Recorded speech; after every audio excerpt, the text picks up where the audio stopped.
Hello everyone, welcome back to our YouTube channel that is Bright Beginnings with JS Yadav. Now we will continue the topic life process. The sub topic is respiration. जैसा कि आप लोगों ने पहले पढ़ा digestion, यानी आप लोगों ने खाना तो खा लिया है ना, और उसे डाइजेस्ट कर लिया है, यानी आप लोगों ने खाने से ग्लूकोज को फॉर्म कर लिया, अपनी बॉडी में स्टोर कर लिया है। तो अब उस ग्लूकोज से क्या बनानी है, हमें एनर्जी बनानी है। क्या बनानी है? एनर्जी। एनर्जी बनाओगे तभी आप कोई ना कोई बॉडी के अंदर काम कर पाओगे।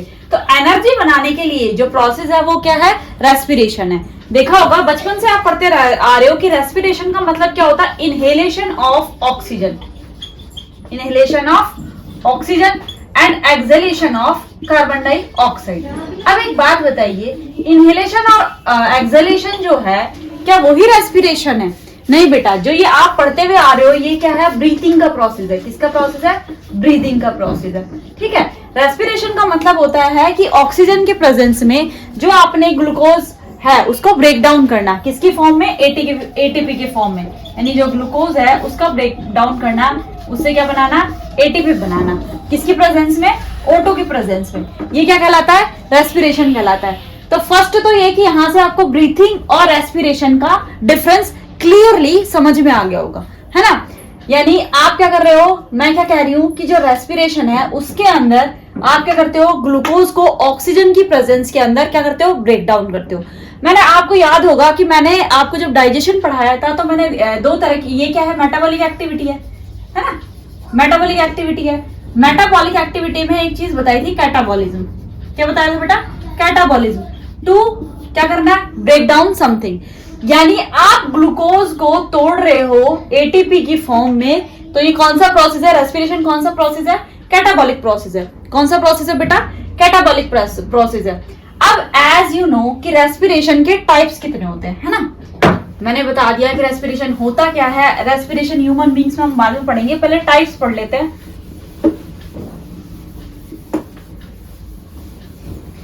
रेस्पिरेशन है वो बेसिकली दो टाइप्स का होता है। एक होता है एरोबिक और एक होता है एनएरोबिक। क्या होता है? एनएरोबिक। ठीक है। एरोबिक का मतलब एज नेम सजेस्ट, यानी ऑक्सीजन की उपस्थिति में या ऑक्सीजन की प्रेजेंस में। यानी यहाँ कह सकती हूँ कि मैं ऑक्सीजन की उपस्थिति में एरोबिक रेस्पिरेशन होता है, यानी presence of oxygen, aerobic respiration. अगर ऑक्सीजन नहीं हो यानी एब्सेंस ऑफ ऑक्सीजन में क्या होगा बेटा?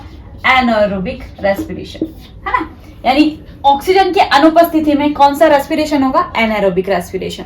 अच्छा, क्या ये दोनों तरह के रेस्पिरेशन ह्यूमन बींग्स में होते हैं? होते हैं तो कैसे होते हैं, क्यों होते हैं, क्या क्या सिचुएशंस होती है, क्या क्या कंडीशंस होती है, ये देखते हैं हम। अब देखो क्या होता है, मेनली आपको जो ग्लूकोज है, ग्लूकोज से क्या बनाना है बेटा? एनर्जी बनानी है। ठीक है। मैंने कहा कि पहले होगा एरोबिक रेस्पिरेशन। मान लो मैं कह दूं एरोबिक रेस्पिरेशन हो रहा है, किसके अंदर हो रहा है? हमारे अंदर हो रहा है। किसकी प्रेजेंस में हो रहा है? O2 की प्रेजेंस में। तो इससे क्या बनेगा? एटीपी बनेंगे। ठीक है। एटीपी बनेंगे। ठीक है। अगर एटीपी बन रहे हैं तो किस प्रोसेस से बन रहे हैं? अब ध्यान रखना, ग्लूकोज का ब्रेकडाउन जो है ना, ग्लूकोज का ब्रेकडाउन एक साइकिल है, एक प्रोसेस है जिसे हम क्या कहते हैं बेटा? ग्लाइकोलाइसिस। क्या कहते हैं? ग्लाइकोलाइसिस के थ्रू किसमें होता है?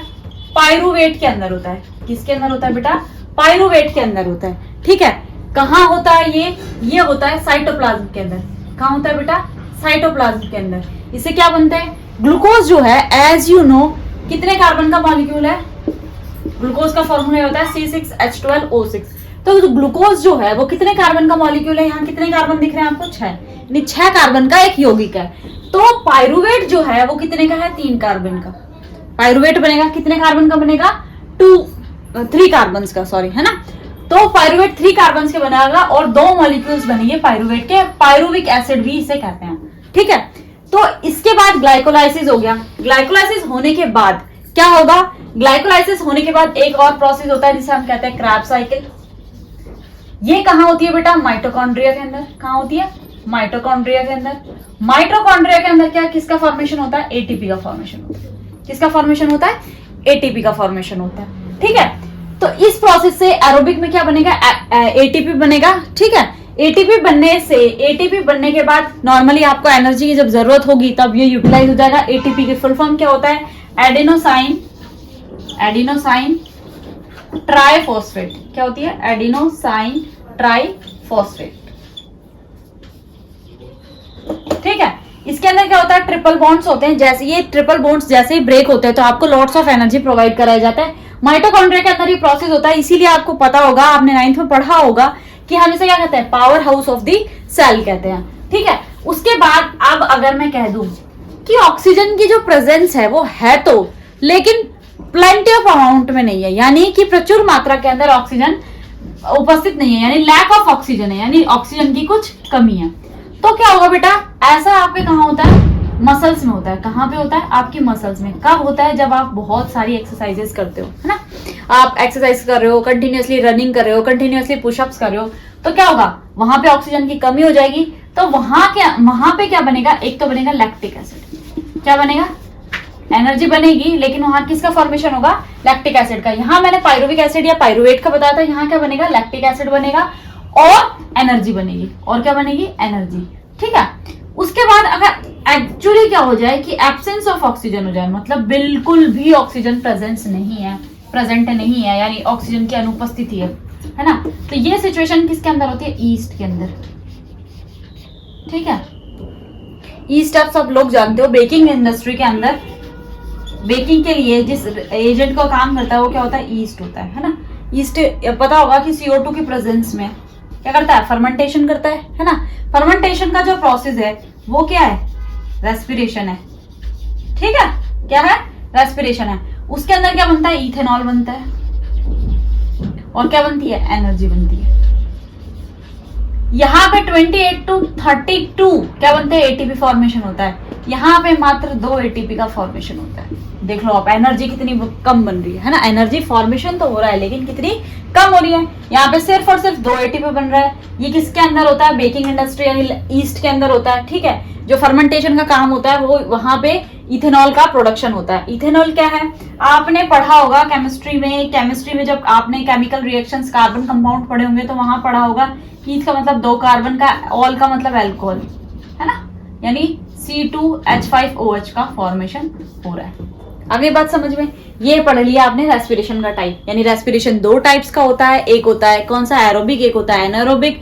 ठीक है, हमारी ह्यूमन बॉडी में मेनली एरोबिक और क्या बढ़ता है? लैक ऑफ ऑक्सीजन होती है तो लैक्टिक एसिड बनता है। जब आप बहुत ज्यादा एक्सरसाइज करते हो, रनिंग वगैरह करते हो, पुशअप्स वगैरह करते हो, तो क्या होता है? मसल्स में क्रैम्प्स आ जाता है, दर्द होने लग जाता है। वो इसी वजह से होता है, लैक्टिक एसिड के डिपोजिशन की वजह से होता है। ठीक है, अगर ऑक्सीजन बिल्कुल ही अनुपस्थित है, यानी ऑक्सीजन का 0.0% भी अवेलेबिलिटी नहीं है, तो वहां पे क्या होता है? फर्मेंटेशन का प्रोसेस होता है। ये आप अच्छे से किसके अंदर समझ सकते हो? ईस्ट के अंदर समझ सकते हो। तो इथेनॉल का फॉर्मेशन होता है। ठीक है, अब टाइप्स ऑफ ये पढ़ लिया। अब हम एज एरोबिक को ही फर्दर कंटिन्यू करते हैं। तो हमारे अंदर हम सबसे बड़े एग्जांपल है एरोबिक का, और आपको पढ़नी भी ह्यूमन फिजियोलॉजी, आपके सिलेबस में ह्यूमन फिजियोलॉजी है। तो अब हम पढ़ेंगे, स्टार्ट करेंगे respiration in human beings. Respiration in human beings. अब देखिए कौन कौन से ऑर्गन इंक्लूड होते हैं। देखो, सबसे पहले तो नेजल पैसेज। ठीक है, नॉस्ट्रिल से नेसल पैसेज। ठीक है, उसके बाद क्या होगा? आपके लैरिंग्स, फिर फेरिंग्स, फिर ट्रैकिया। ट्रैकिया को आप क्या कहते हो? विंड पाइप भी।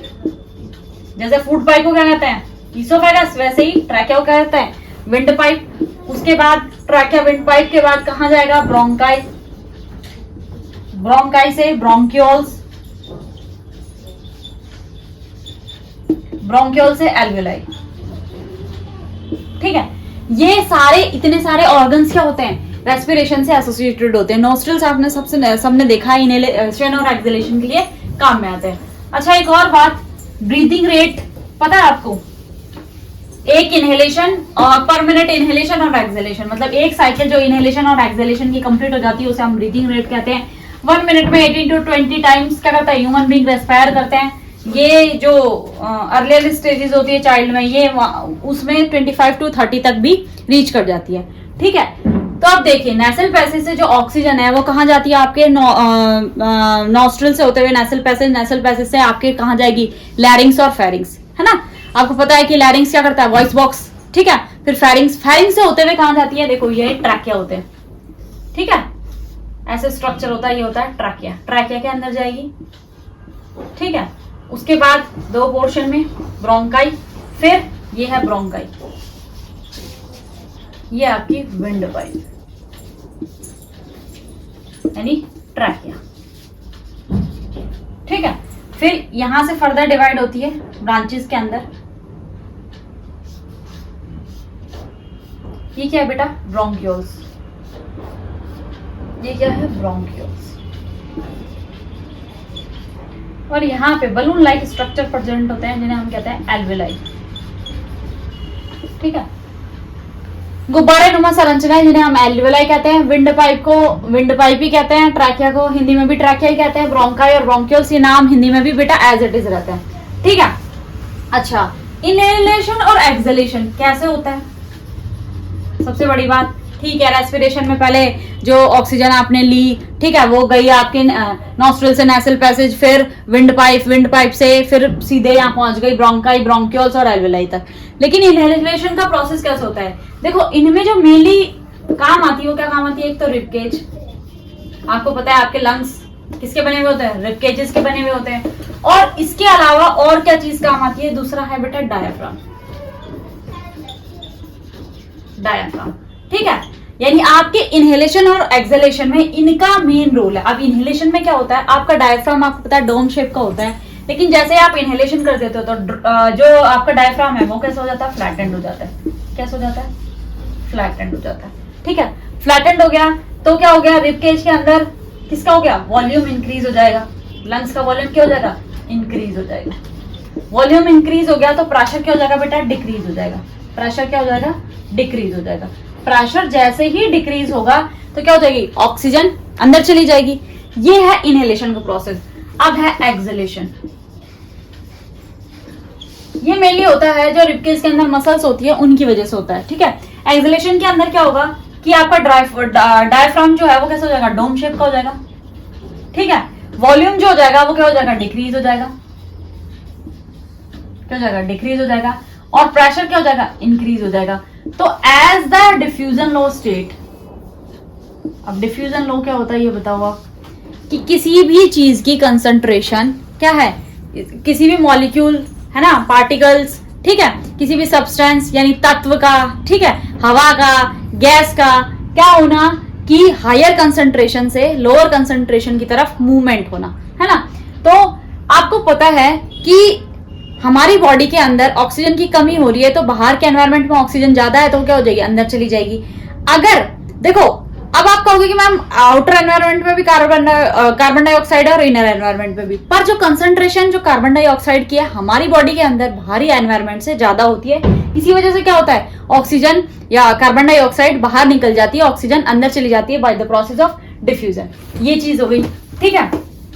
अब फिजियोलॉजी पढ़ लेते हैं थोड़ी बहुत। और अब मैंने कहा था कि ट्रैकिया से होती हुई कहां जा रही है, ये डायग्राम बनाया था, ट्रैकिया, फिर ब्रोंकाई, फिर ब्रोंक्यूल्स, ठीक है, एल्वेलाई। एल्वेलाई जो है वो क्या काम करती है, एल्वेलाई के नीचे बेटा रिच इन ब्लड कैपिलरीज होती है, ठीक है, जिसमें भी ऑक्सीजन और CO2 का ट्रांसपोर्ट क्या होता है, सिंपल डिफ्यूजन प्रोसेस के अंदर होता है। एल्वेलाई जैसे आपने देखा था डाइजेशन के अंदर जो विली फंक्शन करती है, क्या करना, सरफेस एरिया को बढ़ाना, वो यहाँ पे कौन करती है, एल्वेलाई। एल्वेलाई क्या काम करती है, एल्वेलाई इसका सरफेस एरिया बढ़ाएगी, तो क्या होगा, सरफेस एरिया बढ़ाएगी तो गैसेस ऑफ एक्सचेंज जो है वो इजीली हो पाएगा, ठीक है। आगे बात समझ में, रेस्पिरेशन आपको ह्यूमन बींग्स में समझ में आ गया होगा। अब हम बात करते हैं, ठीक है मैम, अब एक और क्वेश्चन आता है, मैंने आपको बताया था पायरुविक एसिड, एक सीबीएसई का फेवरेट क्वेश्चन है, fate of pyruvic acid.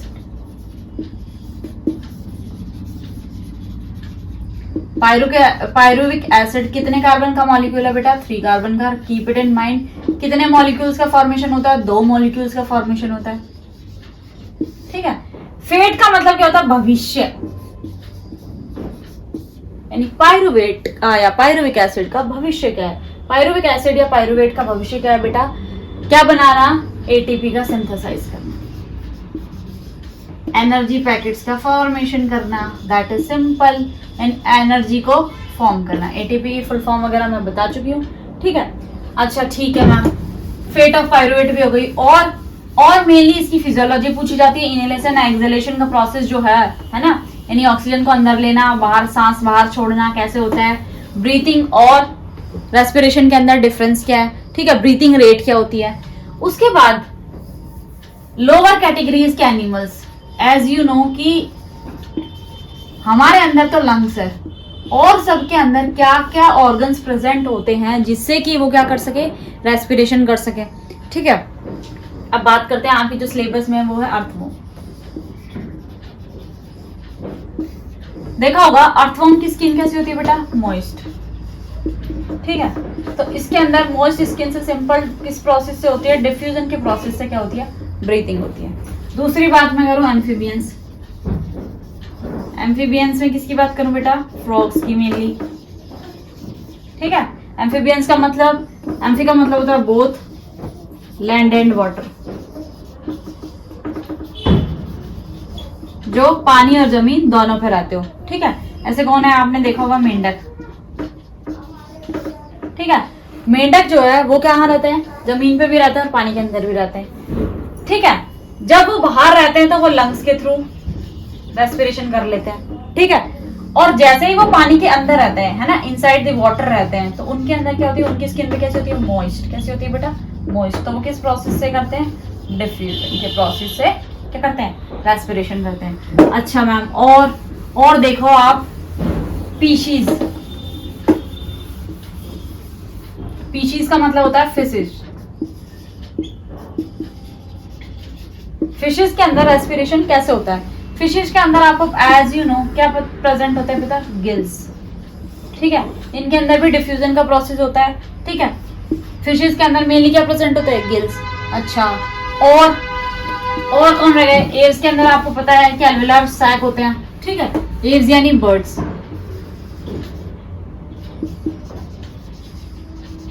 Alveolar sac present होता है, ठीक है, जो उनकी बॉडी को भी लाइटन अप करते हैं, यानी उनकी जो बॉडी का वेट है उसे भी क्या करते हैं, हल्का रखते हैं, ठीक है।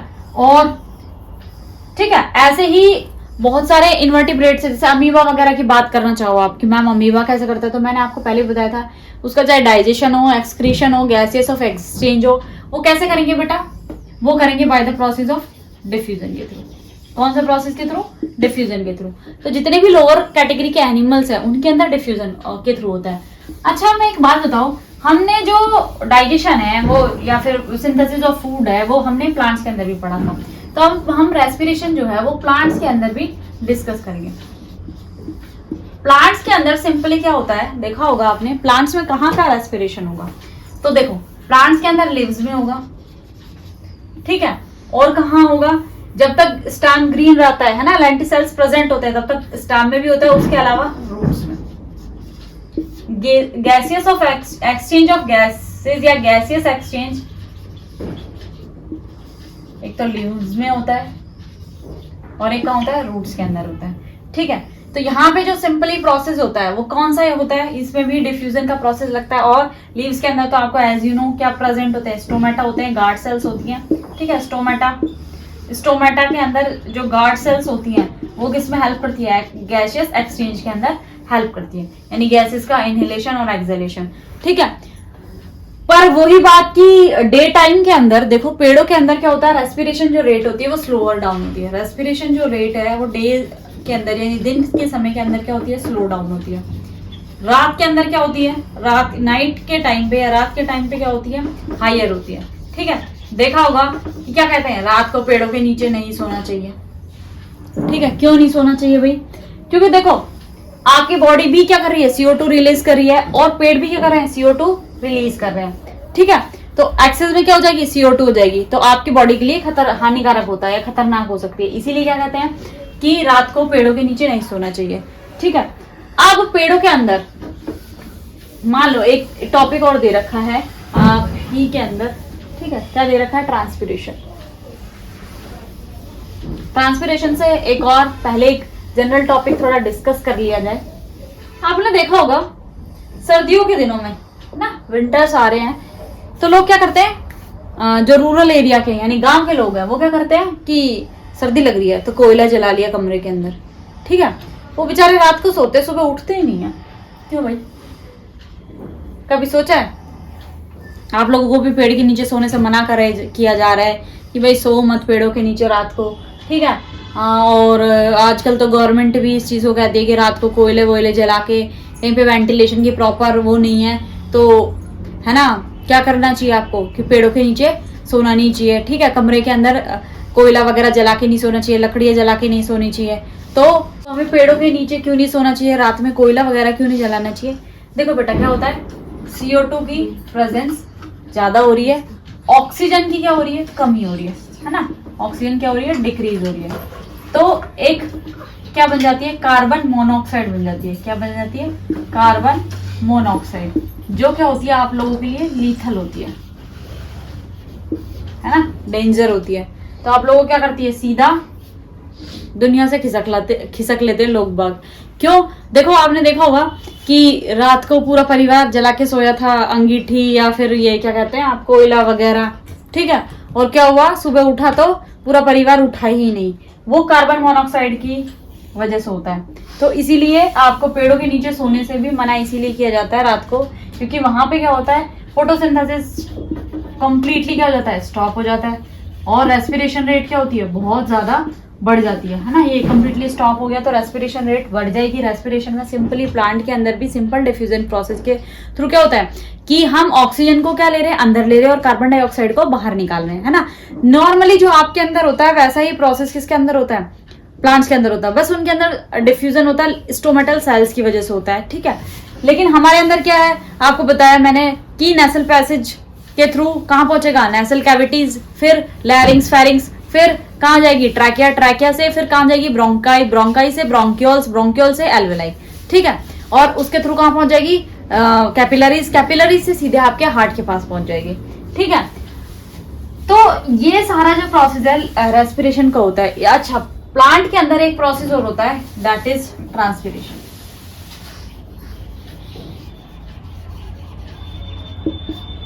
ट्रांसपिरेशन क्या होता है, ठीक है, क्या करना है, लॉस ऑफ वाटर। प्लांट क्या करते हैं, वाटर का लॉस कर देते हैं या वाटर रिलीज करते हैं, ठीक है। ये प्लांट में क्या कहलाते हैं, रेस्पिरेशन कहलाता है, ठीक है। ये मेनली कहां से होता है, लीव्स के थ्रू होता है, ठीक है। अब इसका मेन काम क्या है कि आपके प्लांट के अंदर एक्सेस ऑफ वाटर इकट्ठा हो गया, ठीक है। लीव्स के अंदर एक्सेस ऑफ वाटर है, प्लेंटी ऑफ वाटर है। दूसरा, एक सक्शन पुल क्रिएट करना, यानी रूट में क्या करना, सक्शन पुल, ताकि क्या हो जाए कि वाटर जो फ्लो है वो अपवर्ड डायरेक्शन में इजीली हो जाए, ठीक है। इसकी वजह से भी किसका प्रोसेस पाया जाता है, प्लांट्स के अंदर ट्रांसपिरेशन का प्रोसेस पाया जाता है, ठीक है।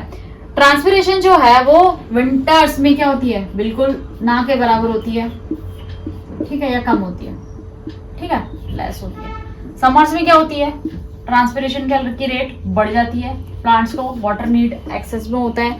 मेनली आप जो ये पीपल ट्री है, ठीक है, बैनियन ट्री यानी बरगद का पेड़ है, उसके नीचे देखोगे पानी की ड्रॉप्स गिरती हुई आपको दिखाई देगी। और पेड़ों के तुलना में या और पेड़ों के कंपैरिजन में वहां पे नीचे क्या होता है, ठंडी जगह होती है, ठीक है। और इसमें से जो मेनली क्वेश्चंस आते हैं वो एक तो फिजियोलॉजी, ठीक है, फिजियोलॉजी ऑफ किसकी, रेस्पिरेशन। दूसरा इसमें से जो सबसे इंपॉर्टेंट क्वेश्चन है वो टाइप्स ऑफ रेस्पिरेशन में पूछा जाता है बेटा, एरोबिक, एनारोबिक, ठीक है।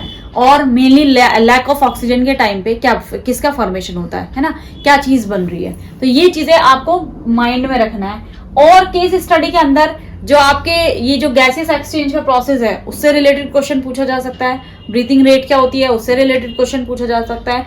तीसरा, आपकी जो रेस्पिरेशन या रेस्पिरेटरी ट्रैक्ट है उसमें कौन कौन से ऑर्गन्स कैसे कैसे अरेंज है, क्या कैसे इन्वॉल्व है, ठीक है। कुछ क्वेश्चन में डायग्राम देके पूछा जाता है कि ये क्या, ए को आइडेंटिफाई करो, बी को आइडेंटिफाई करो, सी को आइडेंटिफाई करो। तो उसके अंदर आपको प्रॉपर प्रोसेस पता होना चाहिए कि पहले नॉस्ट्रिल्स है, फिर नेसल पैसेज है, ठीक है, उसके बाद लैरिंग्स है, फिर फेरिंग्स है, ठीक है, उसके बाद ट्रैकिया है, ट्रैकिया से फिर ब्रोंकाई है, फिर ब्रोंक्यूल्स है और फिर एल्वेलाइज है। तो ये सारी चीजें आपको माइंड में रखनी है, ठीक है। तो इसके साथ ही हमारा रेस्पिरेशन जो टॉपिक है वो कंप्लीट होता है। थैंक्स फॉर वॉचिंग, ठीक है। Please like our video, share our video and subscribe our channel. Thank you so much.